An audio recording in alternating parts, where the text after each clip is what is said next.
Oke, assalamualaikum warahmatullahi wabarakatuh. Perkenalkan, nama saya Devitria. Di sini saya akan membahas mengenai critical thinking yang menyangkut cara berpikir secara induktif, deduktif, dan logika. Proses berpikir kritis itu memerlukan komunikasi yang efektif dan kemampuan pemecahan masalah berdasarkan pengetahuan serta komitmen untuk mengatasi sikap egois dan tertutup dengan mengikuti prosedur yang telah ditetapkan. Kemampuan lain yang harus dikembangkan oleh bidan ialah kemampuan refleksi diri, yaitu untuk mengenal kelemahan dan keunggulan diri dalam memberikan asuhan. Kemampuan self-assurance, berpikir terbuka atau open mindset, berperilaku disiplin dan bersedia mempertimbangkan referensi dan tindakan yang diberikan, itu merupakan komponen yang dibutuhkan dalam pengembangan profesi bidan. Berpikir kritis ini merupakan seni. Ini menurut Paul dan Linda Adler pada tahun 2006.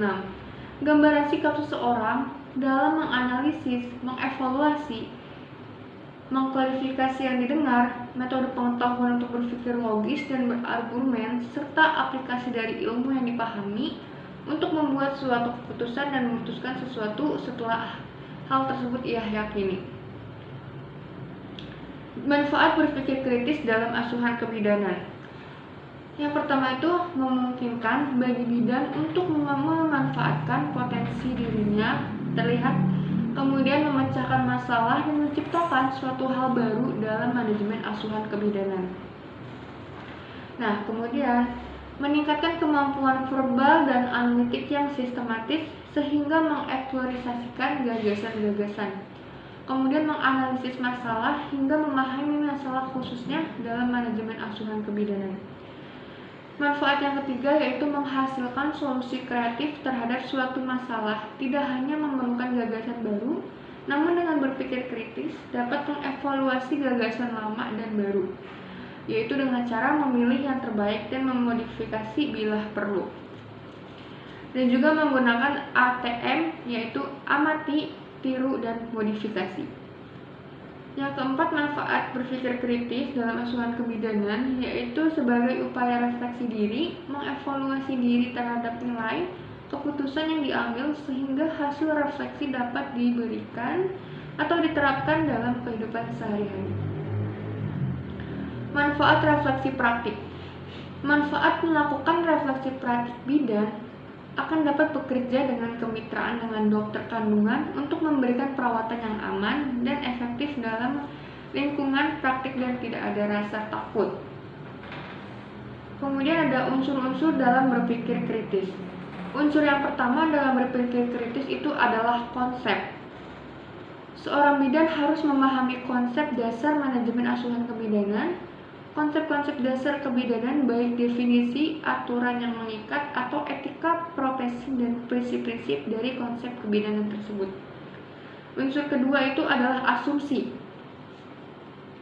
yaitu dugaan sementara oleh bidan terhadap kasus kebidanan yang ditangani. Asumsi akan menjadi diagnosa nyata setelah bidan melakukan pengumpulan dan subjektif dan objektif secara akurat dan diolah dengan berpikir kritis, analisis, dan logika. Kemudian unsur yang ketiga itu adalah implikasi dan konsekuensi. Bidan melakukan suatu tindakan dan bertanggung jawab untuk setiap konsekuensi yang timbul dari masing-masing tindakan yang telah dilakukan karena setiap tindakan memiliki alasan rasionalnya. Unsur yang keempat itu adalah tujuan. Manajemen asuhan kebidanan itu harus selalu tujuan dan rasional. Kemudian cara meningkatkan kemampuan berpikir kritis. Yang pertama, kita membaca dengan kritis.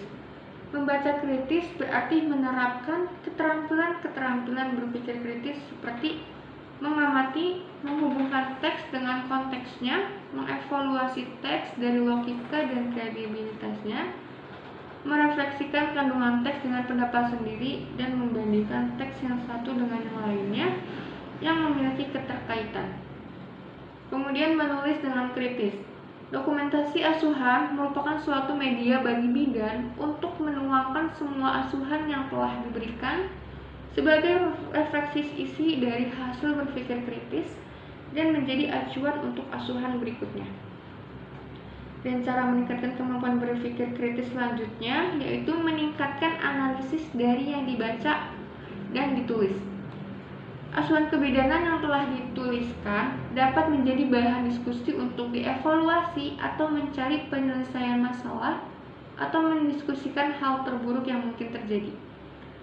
Kemudian yang keempat, mengembangkan kemampuan observasi. Observasi atau mengamati kondisi klien akan memudahkan seseorang bidan untuk menarik kesimpulan. Pengamatan tersebut dikritisi dan menjadi acuan untuk menarik kesimpulan yang berdampak pada pengambilan keputusan. Kemudian meningkatkan rasa ingin tahu. Pengajuan pertanyaan yang bermutu, yaitu pertanyaan yang tidak menghasilkan jawaban benar atau salah, atau pertanyaan yang tidak tepat sasaran. Perlu adanya kemampuan bertanya dan refleksi. Kemudian ada clinical reasoning. Berpikir kritis yang dilakukan oleh seorang bidan tidak terpisah dari clinical reasoning. Artinya, seorang bidan memusatkan pikirannya ke arah diagnosis kebidanan yang memungkinkan berdasarkan penggabungan pola pengenalan dan penalaran deduktif hipotetik. Strategi clinical reasoning itu menggunakan logika induktif dan deduktif untuk membuat kesimpulan atau dikenal metode analitik hipotetiko-deduktif. Strategi reasoning data dan informasi yang diperoleh oleh klien digeneralisasikan menjadi hipotesis sebagai diagnosis banding. Diagnosis banding yang dihasilkan digunakan sebagai dasar untuk menentukan data yang masih diperlukan, membedakan berbagai penyakit dalam hipotesisnya. Data yang akan dikumpulkan akan diinterpretasikan untuk menetapkan diagnosis kebidanan yang pasti. Kemudian ada aspek clinical reasoning atau penalaran klinis. Yang pertama, penalaran berdasarkan pengetahuan atau ilmiah. Yang kedua, penalaran naratif. Yang ketiga, penalaran pragmatik. Dan yang keempat, penalaran etis. Kemudian ada fase mengorganisasi pengetahuan.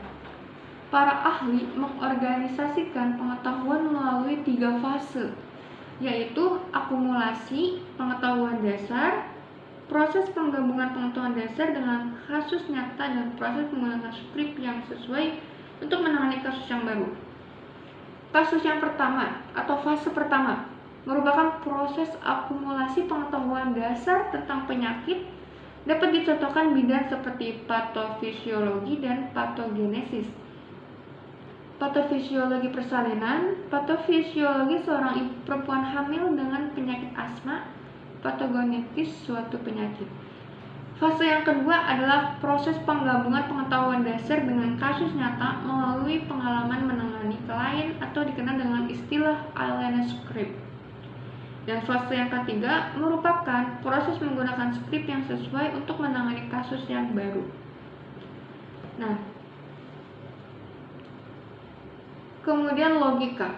Istilah logika diambil dari bahasa Yunani, yaitu logikos, yang berarti mengenai sesuatu yang diutarakan, mengenai suatu pertimbangan akal atau pikiran, mengenai kata, mengenai percakapan, atau berkenaan dengan bahasa. Ini menurut Jan Hendrik Repar 2005 ayat 52. Dalam bahasa Latin, logika disebut dengan logos, berarti perkataan atau sabda.